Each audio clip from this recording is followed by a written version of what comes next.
Welcome to the deep dive. We take complex histories, massive amounts of information, and boil them down into the key conversation you need. Today, it's a big one, the Reformation. Yeah, huge. Now, the story most people know, it starts with Martin Luther, right? Well, Nailing his 95 Theses to the church door in 1517. It's dramatic. it is dramatic. Yep. And important, absolutely. But thinking of it as just that one moment, well, it kind of misses the bigger picture.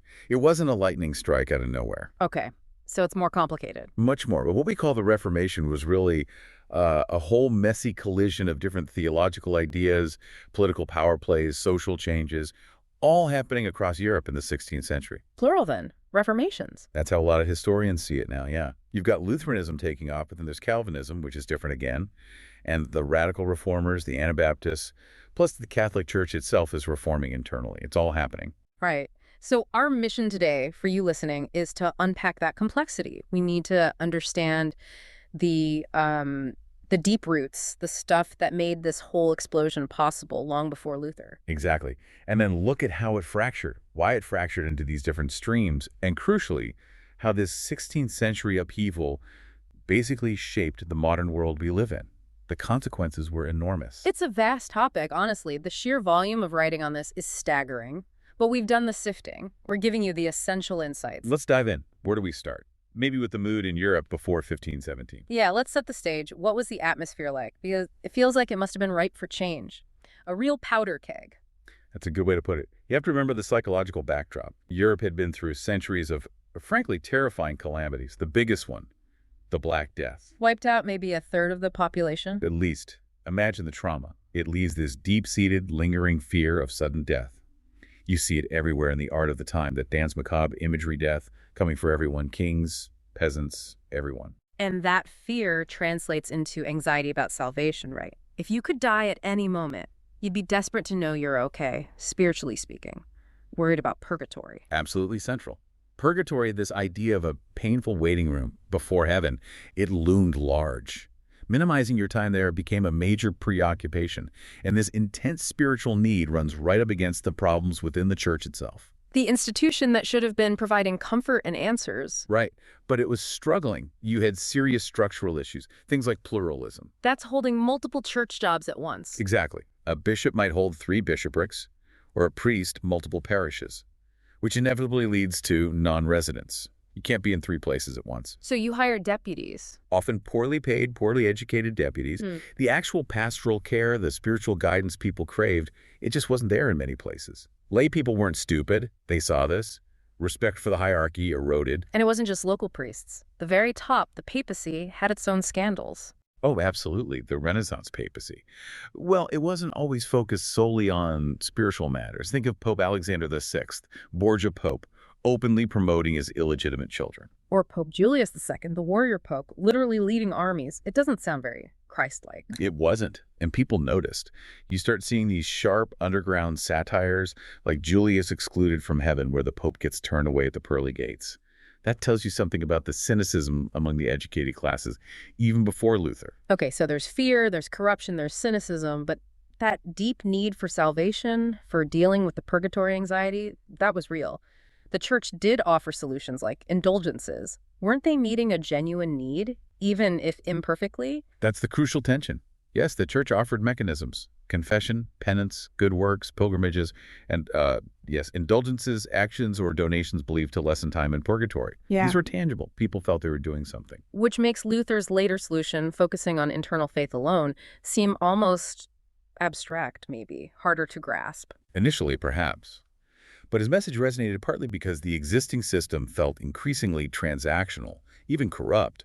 And then there's the technological game changer that allowed Luther's seemingly abstract idea to spread like wildfire. The printing press, Gutenberg's invention. You can't overstate its importance. Suddenly, producing books and pamphlets is faster, cheaper, much cheaper. Sources suggest book prices dropped by maybe 85%. Wow, that's massive. It is. And it's not just about cost, it's about access and language. Printers start churning out religious texts, Bible translations, controversial tracts, often in the vernacular in German, French, English, not just Latin. So ordinary people, not just priests and scholars, could start reading and interpreting for themselves. Precisely. It empowers the laity. If your local priest is absent or you suspect he doesn't know what he's talking about, now you might have a printed pamphlet, maybe even a Bible passage in your own language, to compare. It fundamentally shifts the power dynamic regarding knowledge. And we need to remember, Luther wasn't the first to challenge the church or call for reform. There were precursors, right? People who tried and, well, often failed. Definitely. You had figures like John Wycliffe in England back in the 14th century with the Lollards questioning things like the nature of the Eucharist. And Jan Hus in Bohemia. Jan Hus, a century before Luther, he was pushing hard for reforms, criticizing indulgences, demanding the laity receive both bread and wine at communion. He gained a huge following. But he was executed, burned at the stake at the Council of Constance in 1415. Right, and his execution sent a chilling message. The institutional church would crush dissent, violently if necessary. But it also showed just how deep the desire for reform already ran. Hus became a martyr, a symbol. So the ground was fertile, you could say, full of tension, need, new technology, just waiting for a spark. Which brings us to Germany around 1517, and it really does circle back to money, doesn't it? Specifically funding the new St. Peter's Basilica in Rome. It does. Pope Leo X needed enormous sums for this massive, prestigious project. So he authorized a special plenary indulgence, one intended to cover all sins and get you straight into heaven, essentially. And the sales campaign for this was aggressive. Very aggressive, especially in Germany. It was overseen by Albert of Brandenburg, who himself was deeply in debt to the Pope for letting him hold multiple high offices, pluralism again. Ah, the system feeding itself. Exactly. And Albert hired a Dominican friar named Johann Tetzel to preach the indulgence. Tetzel was apparently a very effective, if crude, salesman. This is where we get that infamous jingle. As soon as the coin into the box rings, a soul from purgatory to heaven springs. That's the one attributed to him. It horrified many, including Martin Luther. It seemed to reduce salvation to a crass financial transaction, the absolute opposite of spiritual depth. So this is the immediate trigger for Luther. The 95 Theses were a direct response to Tetzel. They were. The theses were essentially academic points for debate, challenging the theological validity and the practice of selling indulgences. But crucially, underlying this was Luther's own profound spiritual journey and his big theological breakthrough. The Tower experience. Yes, sometime around 1519, maybe a bit earlier. Reflecting on Paul's letter to the Romans, he had this revelation about the righteousness of God.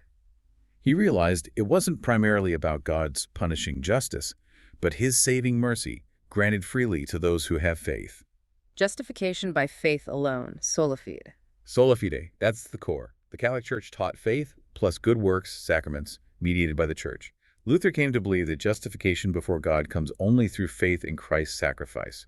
Good works are important, yes, but they are the result of being saved, not the means to salvation. That's a fundamental shift. It takes the power away from the institution, from the priests selling indulgences or prescribing penance, and puts the focus on the individual's direct relationship with God through faith. It's profoundly individualistic, in a way, and potentially liberating for people burdened by the old system. And again, the printing press becomes Luther's amplifier. He really knew how to use it, didn't he? Masterfully. He wrote prolifically sermons, pamphlets, commentaries. It's estimated something like a fifth of all works printed in Germany in the early 16th century were by Luther. He wrote in powerful German, not just academic Latin. And used images, too. Yes. Collaborations with artists like Lucas Cranach the Elder produced woodcuts. These are like political cartoons, often sharply critical of the Pope and the church hierarchy, explaining Luther's ideas visually for a largely illiterate population. It was a multimedia campaign, essentially. What's striking, though, is how quickly this protest movement, Luther's movement, starts to splinter. You'd think they'd unite against Rome, but they start disagreeing amongst themselves almost immediately. That's one of the most fascinating and consequential aspects. The first major split happens pretty early on between Luther and another key reformer, Huldrych Zwingli, in Zurich, Switzerland. They met, right, try to hash things out. They did. At the Marburg Colloquy in 1529, Philip of Hesse, a German prince sympathetic to the Reformation, brought them together, hoping they could form a united theological front. They agreed on 14 out of 15 points of doctrine, but the 15th, that was the sticking point. Eucharist, the Lord's Supper. Exactly. How is Christ present in communion? Luther, despite breaking with Catholic transubstantiation, still insisted on a real, physical, corporeal presence of Christ in, with, and under the bread and wine, sacramental union. For him, the words, "This is my body," were literal. And Zwingli disagreed. Strongly. Zwingli argued it was primarily a symbolic memorial. Christ is present spiritually, yes, but the bread and wine are signs, reminders of his sacrifice. The key verb for Zwingli was signifies, not is. Sounds like a subtle theological point, but it clearly mattered deeply to them. Oh, it was fundamental. For Luther, Zwingli's view emptied the sacrament of its power, made it merely human remembrance. He famously took chalk and wrote, "Hoc est corpus meum," this is my body, on the table, and refused to budge. The meeting broke up in disagreement. And Luther's parting shot. Reportedly, something like, "Our spirit has nothing in common with your spirit." It was a definitive break. It established this lasting division between the Lutheran evangelical tradition and the Reformed Zwinglian, later Calvinist tradition within Protestantism. They couldn't even agree on communion. Wow. And then, alongside these major streams led by Luther and Zwingli, you also have the radical Reformation emerging, the Anabaptists. Yes, groups like the Swiss Brethren. They felt Luther and Zwingli didn't go far enough. They wanted a complete restoration of what they saw as early pure Christianity, a total break from the state church system. Anabaptist means rebaptizer, right? Because they rejected infant baptism. Exactly. They insisted baptism was only valid for adult believers who made a conscious confession of faith. Baptizing infants who couldn't make that choice was meaningless to them.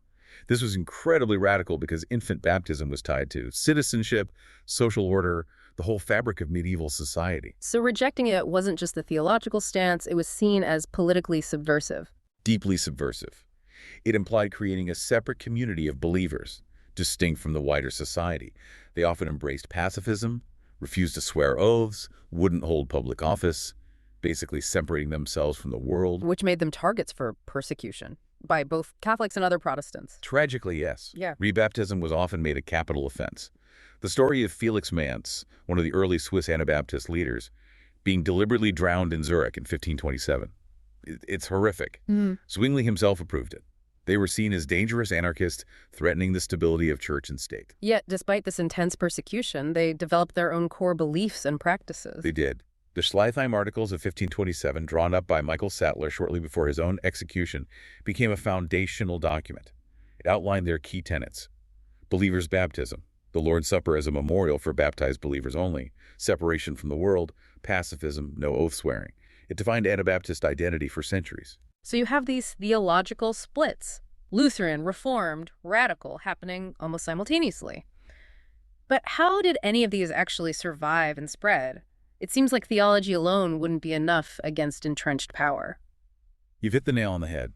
Political protection was absolutely critical, especially in the Holy Roman Empire, which was this patchwork of principalities, cities, territories. Not a unified state like France or England. Right. So the decision of the local ruler, the prince, the city council, became paramount. If your ruler decided to adopt Lutheranism, it had a chance to take root.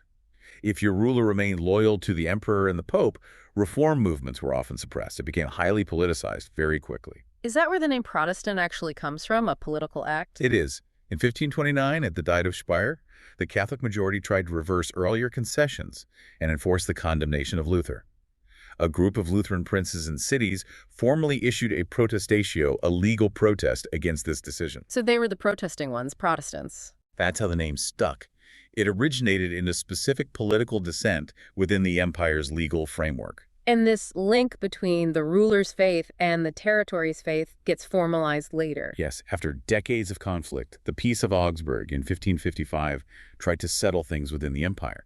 It established the principle of cuius risio, ius religio, Whose realm, their religion. meaning the ruler of each territory could choose either Catholicism or Lutheranism as the official faith. Calvinism wasn't included yet, that came later. The subjects were expected to follow their ruler's choice, or they were allowed to emigrate. So it wasn't really about individual religious freedom as we think of it today. It was the ruler's freedom to choose for everyone. Precisely. It stabilized the situation somewhat, but it enshrined religious division based on political boundaries. Now, England is a whole different story, isn't it? The English Reformation wasn't initially driven by a theologian like Luther or Zwingli. No, it was driven from the top down, by the king, Henry VIII. And his primary motivation wasn't theological disagreement with Rome, it was dynastic. He desperately needed a male heir, And his wife, Catherine of Aragon, hadn't provided one. He wanted an annulment. Which the Pope refused to grant. Right, largely for political reasons involving Catherine's nephew, the Holy Roman Emperor Charles V. So Henry took matters into his own hands. The critical step was the 1534 Act of Supremacy, Declaring the king, not the Pope, the supreme head of the Church of England. a political and legal break. Initially, the doctrine remained largely Catholic, just without papal authority, but then, especially under his son Edward VI and guided by Archbishop Thomas Cranmer, more Protestant theology started to come in. Cranmer and the Book of Common Prayer. That seems key to shaping the specific identity of Anglicanism. Immensely important. Cranmer was genuinely influenced by continental Protestant thought, particularly the Reformed tradition. But he sought a via media, a middle way. The Book of Common Prayer blended traditional Catholic liturgical structures and ceremonies with Protestant theology, especially regarding salvation and the Eucharist. It created a unique synthesis. So while all this fracturing and political maneuvering is happening in the Protestant world, what's the Catholic Church doing? Just watching? Far from it. There was a powerful internal movement for reform and renewal within Catholicism, often called the Counter-Reformation or the Catholic Reformation. It involved cleaning up abuses, clarifying doctrine, and finding new ways to inspire loyalty and piety. And new religious orders were a big part of this, weren't they, like the Jesuits? The Society of Jesus, founded by Ignatius of Loyola and approved by the Pope in 1540, was arguably the most dynamic force in the Catholic revival. Loyola, a former soldier, brought a sense of discipline and mission. His spiritual exercises became very influential. Yes, a message for intense personal spiritual development. The Jesuits focused heavily on education, founding schools and universities, and on global missionary work, taking Catholicism to Asia, the Americas. They were intellectually rigorous, adaptable, and fiercely loyal to the papacy. They grew incredibly fast, too. Phenomenally fast. About 1,000 members when Loyola died in 1556, maybe 3,500, just 10 years later.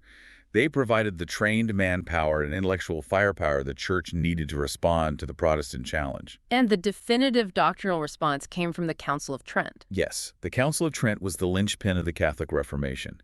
It met in 3 long sessions between 1545 and 1563. It was the Church's official, comprehensive answer to the issues raised by Protestantism. What were the main outcomes? Did they compromise at all? On doctrine, absolutely not. Trent reaffirmed core Catholic teachings in direct opposition to Protestant ideas. It declared that justification requires both faith and good works, condemning sola fide. It stated that religious authority rests on Scripture and church tradition, not sola scriptura. It upheld the 7 sacraments, transubstantiation, the importance of the priesthood. So drawing clear battle lines. Unmistakably. But it also addressed internal problems. It condemned pluralism and non-residence, mandated better education for priests through seminaries, and tried to standardize liturgical practices.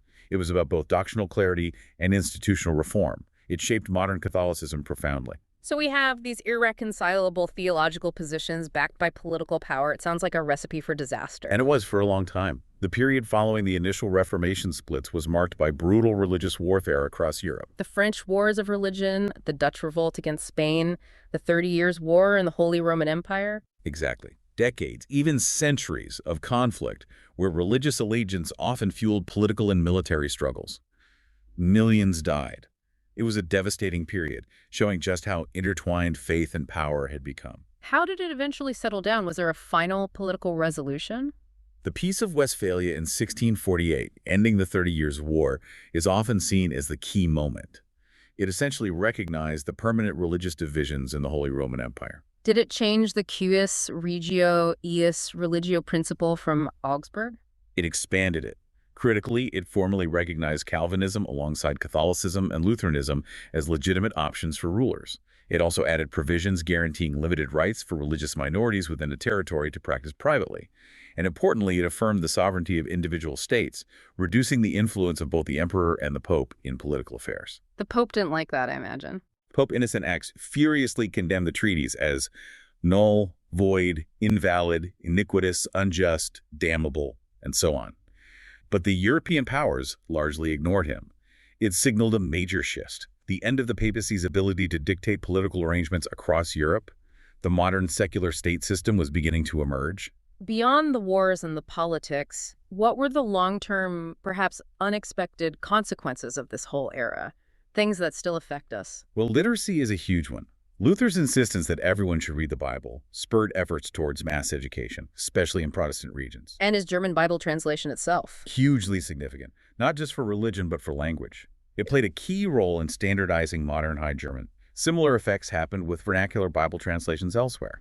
It fostered national languages and identities. And some have argued connections to economic development, the Protestant work ethic idea. That's Max Weber's famous, though debated, thesis.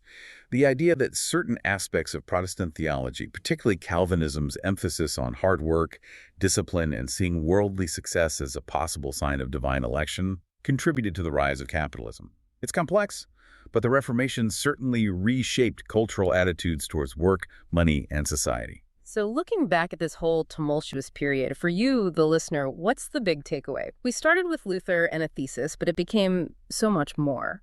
I think the key is seeing how a potent mix of deep-seated spiritual anxiety, institutional decay, political ambition, and a revolutionary new media technology, the printing press, combined to shatter a thousand-year-old religious and cultural consensus. The printing press really was the internet of its day, wasn't it? Democratizing information, bypassing traditional gatekeepers, allowing radical new ideas to spread and communities to form around them. Absolutely. It broke the church's near monopoly on the dissemination of religious knowledge and interpretation. And that fracturing had consequences. Nobody at the time could have fully foreseen religious wars, yes, but also the foundations for modern states, modern education, maybe even modern economic systems. Which leads to a provocative thought to leave you with. The Reformation saw this single ancient source of authority of the church fundamentally challenged and fragmented by a new technology of knowledge dissemination. So the question for us today is, what contemporary monolithic sources of authority, maybe it's in government or media or finance or science, are currently facing similar disruptive challenges from new technologies or new ways of sharing information? Think about AI, decentralized networks, social media. What established certainties are cracking? And what unforeseen, perhaps equally revolutionary social, political, or even spiritual structures might emerge from those cracks in the decades to come. Something to ponder. Definitely something to ponder. Thank you for joining us for this deep dive into the complex world of the Reformation. We'll see you next time.